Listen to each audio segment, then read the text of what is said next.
오늘 3대 지수 혼조세로 마감했습니다. 다우지수 소폭 하락하면서 보합권에서 막을 내렸고요.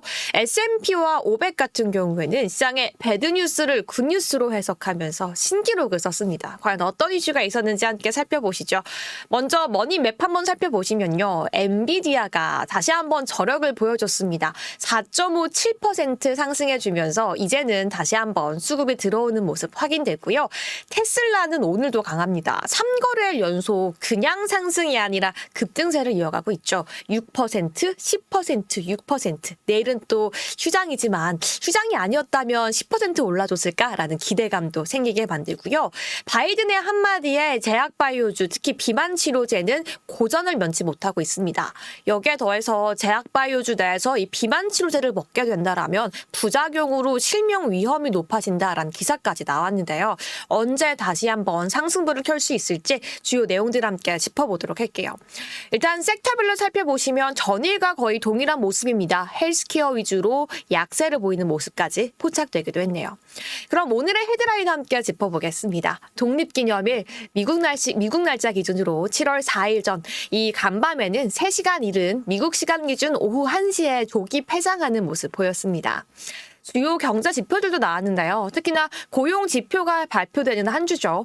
ADP 민간 고용은 5개월 내 최저치를 기록했습니다. 한마디로 미국 노동시장이 냉각되고 있다는 시그널을 보여줬고요.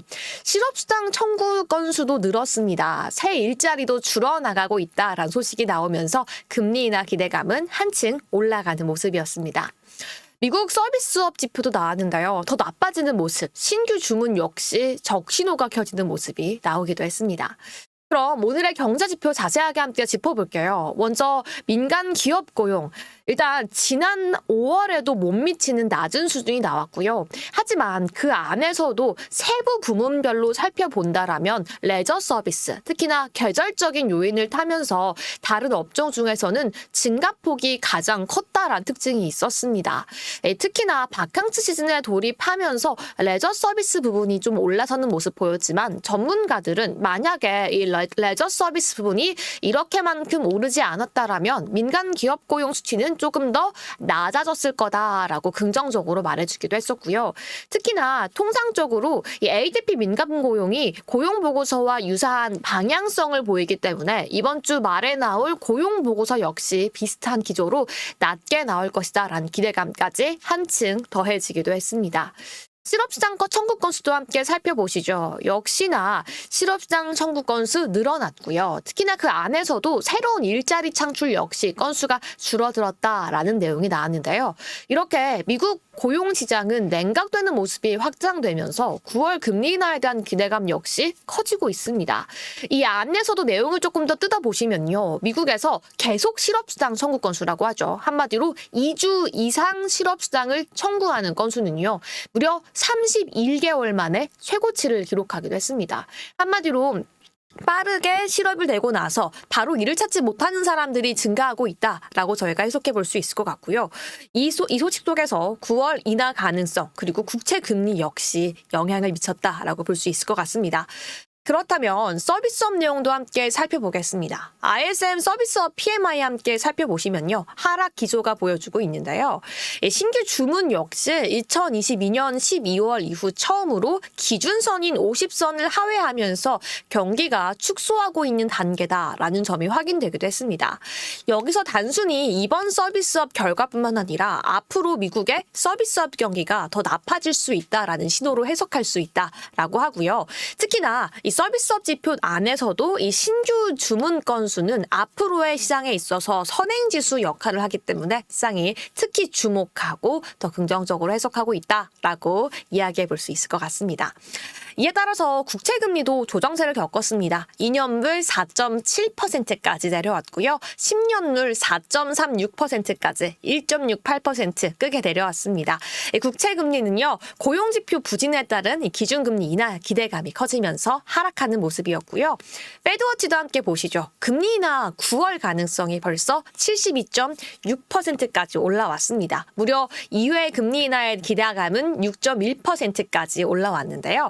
7월 금리 인하에 대한 기대감 역시 존재하긴 하지만 미미해서 9월 내용만 가지고 와봤습니다. 네, 유가도 함께 넘어가 보도록 하겠고요. M7 내용 함께 짚어보도록 하겠습니다. 마이크로소프트, 애플, 엔비디아, 알파벳, 메타, 테슬라까지 6개의 기업들이 상승을 했는데 아마존만 1.2% 하락했습니다. 어제와는 또 다른 모습 보여주고 있는데요. 과연 시장에서 아마존에 대한 기대감은 계속 높아지고 있었는데 간밤에 새벽에 왜 하락했을까요? 내용들 함께 살펴보시죠. 가장 먼저 오랜만에 상승해준 엔비디아. 저는 엔비디아가 빨간불을 켜는 모습을 보자마자 땡큐 엔비디아를 외쳤는데요. 그간 조정을 거쳤다는 인식 속에서 매수세가 들어와주는 모습 보였습니다. 다음 내용도 함께 볼까요? 애플입니다. 애플에 대한 기대감, 특히 애플 인텔리전스라는 키워드와 함께 애플 AI에 대한 기대감이 더욱더 커지고 있습니다. 이번엔 새로운 소식을 전했는데요. 이 챗 GPT 개발하는 이 오픈 AI 이사회에 애플 역시 옵저버 자격으로 참여한다라는 소식이 들려왔습니다. 사실 이미 마이크로소프트가 옵저버 지위를 얻어서 있었는데요. 이제는 애플 역시 MS와 함께 동등한 자격을 갖게 되었다라는 소식 들려오면서 애플에 대한 투심은 조금 더 올라가지 않을까라는 생각이 드는 이슈였습니다. 다음 내용도 보시죠. 아마존 왜 M7에서 나홀로 하락했을까요? 바로 제프 베이조스, 아마존 창업자가 아마존 주식을 추가로 매각했다라는 소식이 들려왔기 때문입니다. 무려 한화로 6조 9천억 원 상당의 주식을 매각했는데요. 이 주가가 정점을 찍었던 건가라는 시장의 판단, 해석에 따라서 주가는 소폭 하락하는 모습 보이기도 했었고요. 이 테슬라와 연관해서 테슬라는 상승했지만 이 유럽에서 이 중국 전기차 잠정 과세 부과 임박 소식이 우려감으로 제기되기도 했습니다. 무려 최고 48.1%까지 도 관세가 오르게 될 수 있다라는 우려감이 들려왔고요. 한국 시간으로 이제 오늘 밤이 된다라면 유럽권에서는 관련 내용들이 조금 보도가 되게 될 텐데요. 물론 확실하게 관세가 부과되기 위해서는 유럽 내 국가들이 과반수 이상으로 투표를 통해 확정을 해야 하긴 하지만 만약에 확정 관세가 부각된다라면 중국 전기차 관련 내용들까지 함께 저희는 추가로 짚어봐야 할 것 같습니다. 그럼 다음 내용도 함께 보도록 하겠습니다. 리비안, 새로운 제휴가 무산되었다라는 소식이 들려오기도 했는데요. 이게 어떤 내용이냐라고 살펴보시면요. 기존에 폭스바겐이 50억 달러를 리비안에 투자를 한다라고 하면서 리비안의 주가가 연일 급등했었죠. 지난주였는데요. 시장이 조금 더 파헤쳐 보니까요. 리비안의 특히 전기차 생산에 있어서 뭔가 합작을 하고 리비안의 전기차를 추가적으로 만드는 것인가라고 했더니 리비안의 차량 생산과는 오히려 무관하고요. 정말 이 50억 달러의 투자는 합작 투자에 있다라고 정정하는 모습 보이면서 리비안이 소폭 조정 겪는 모습 보이기도 했습니다. 사실 폭스바겐의 입장에서는 전통적인 자동차 업체들이 이 구축하는 데 어려움을 겪고 있는 EV 기술을 제공하는 이 합작 투자가 주가 된다라고 밝힌 건데요. 시장이 리비안에 대해서 과연 어떤 판단을 내릴지 계속해서 함께 주목해 보셔야 할 것 같고요. 이 내용도 함께 보겠습니다. 핀조조, 알리, 익스프레스 같은 종목들 함께 보셔야 할 것 같은데요. 이유가 단순히 중국 전기차뿐만 아니라 온라인 저가 상품 기업들에 대해서 관세를 추진하겠다라고 나섰습니다. 정말 EU 때리기가 너무 무서운데요. 빅테크 기업들도 전기차들도 여기에 더해서 저가 상품 업체들에도 약간 공격을 가하고 있는 모습이기도 합니다. 현재는 약 22만 원 미만 물품은 무관세로 살 수 있었는데요. 이 규정을 폐지하고 일반 상품과 마찬가지로 관세를 부과하겠다라고 계획을 밝혔는데 과연 확정될지 함께 주목해 보셔야 할 것 같습니다. 여기까지 오늘 간밤 새벽에 있었던 내용들까지 함께 짚어봤고요. 저희가 어떻게 해석해봐야 할지 지금 바로 해석해보러 떠나보시죠.